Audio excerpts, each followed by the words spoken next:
3 years ago, I couldn't get off the couch without wincing. Not because I was lazy, not because I didn't want to work out, but because every single time I tried to get back into fitness, every squat, every lunge, every YouTube workout I found, my knees would scream at me by day 2, my lower back would lock up by day 3, and by day 4, I was back on that couch, icing something, Googling, why does exercise hurt so much? And quietly convincing myself that maybe my body just wasn't made for this anymore. And here's the thing nobody told me.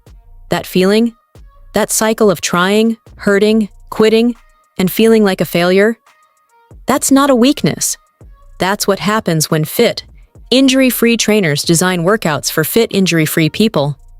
And the rest of us are left trying to keep up with routines that were never built for our bodies in the first place. So today, I'm going to change that. What I'm about to walk you through is a full home circuit. No equipment, no gym, no jumping, no deep knee flexion, no spinal compression. Built from the ground up for people whose knees and backs have been through something. Whether you've had an injury, you're dealing with chronic pain, you're coming back after a long break, or you're just getting older and smarter about how you move. This workout is for you. Stay until the end, because I'm going to share one modification most trainers never mention that makes the single biggest difference for lower back protection during floor work. You don't want to miss it. But before we get into the circuit, I need you to do one thing right now. Hit that subscribe button and turn on notifications.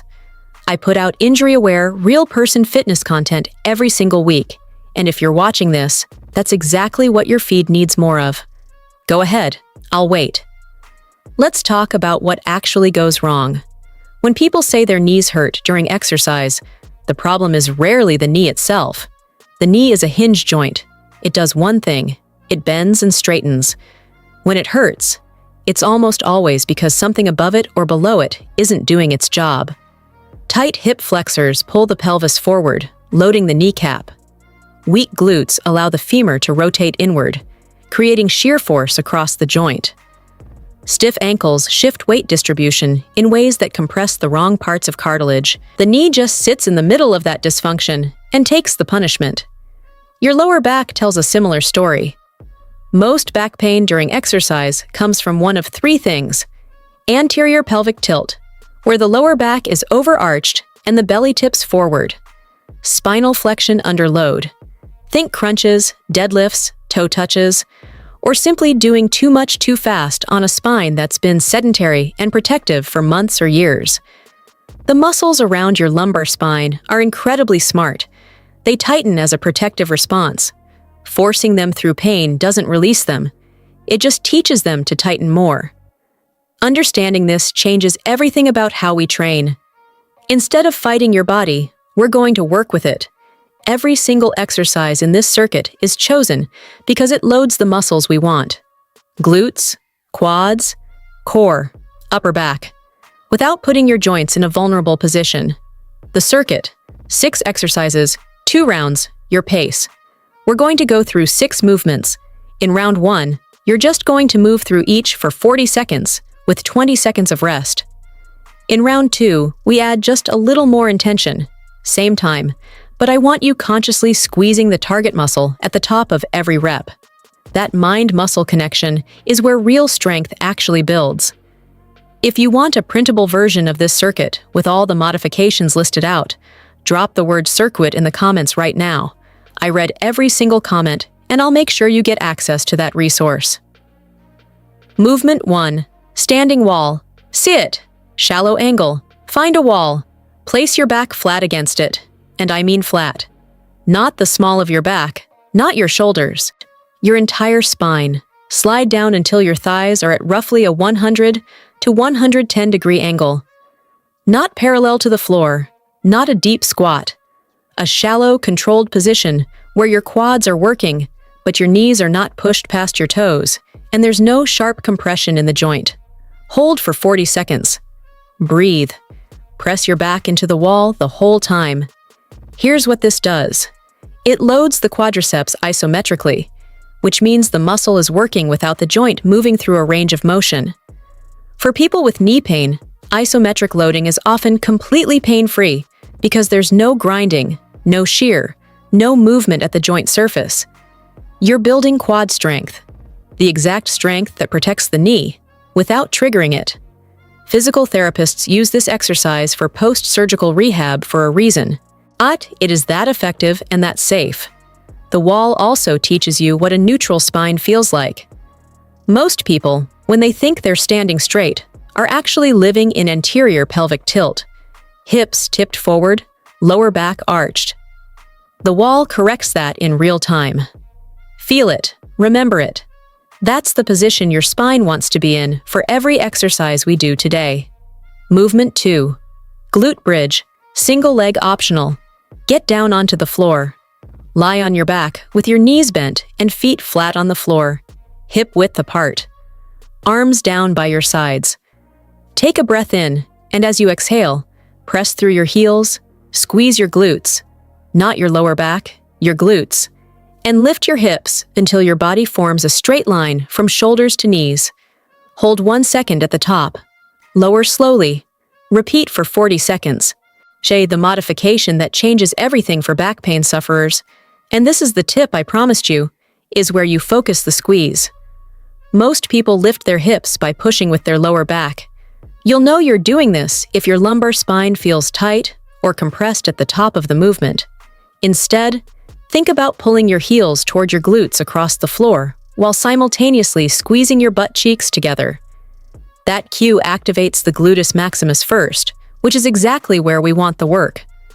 The lower back stays long and relaxed. If this feels easy and pain-free, you can progress to a single leg bridge. Extend one leg out straight. Same movement, same cue. This is a genuinely advanced exercise, far more challenging than it looks. And it builds the kind of single leg stability that protects your knees and lower back during everything. Walking, climbing stairs, getting up from a chair. Glute bridges are in this circuit because weak glutes are the #1 correctable cause of both knee pain and lower back pain. This is not an opinion. This is extensively supported in sports medicine research. If you do nothing else from this video, do glute bridges every single day. Movement 3. Standing bird dog. Stay standing. Feet hip width apart. Soft bend in the knees, just enough to unlock them, not a deep squat. Find your balance, then slowly extend your right arm forward and your left leg back simultaneously. Hold for 2 seconds, bring them back in, switch sides. This is a core exercise disguised as a balance exercise. The challenge isn't the movement, it's keeping your hips level and your spine absolutely still while your limbs move away from your center. That resistance to rotation is what's called anti-rotation core stability. It's the kind of strength that prevents the lower back from buckling under load in real life.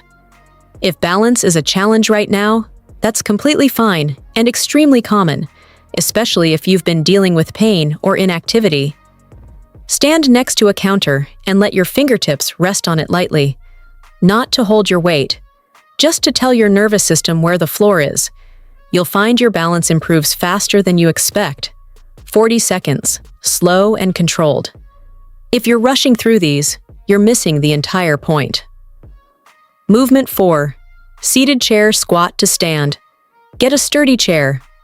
Sit down at the edge of it, hips at the front, feet planted flat, about hip width apart or slightly wider. Lean your torso forward slightly from the hips, not hunching your spine, hinging from the hip joint, and stand up. Pause fully standing. Sit back down slowly and deliberately, controlling the descent, not dropping into the seat. This is the most functional exercise in the circuit. You do this movement every single day of your life, every time you get up from a chair, a car, a toilet. Building strength and control in this pattern reduces joint stress in every one of those daily moments.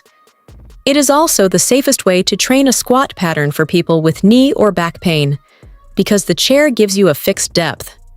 You sit to the chair, and not into a deep knee bend, and it eliminates the fear of falling backward that often causes people to compensate with their back.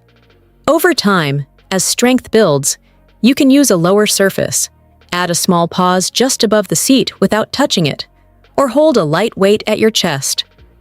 The progression potential in this one exercise alone is enormous. 40 seconds. Control everything. If it feels too easy, slow the lowering phase down to 4 full seconds. You will feel it. Movement 5. Standing calf raise with eccentric focus.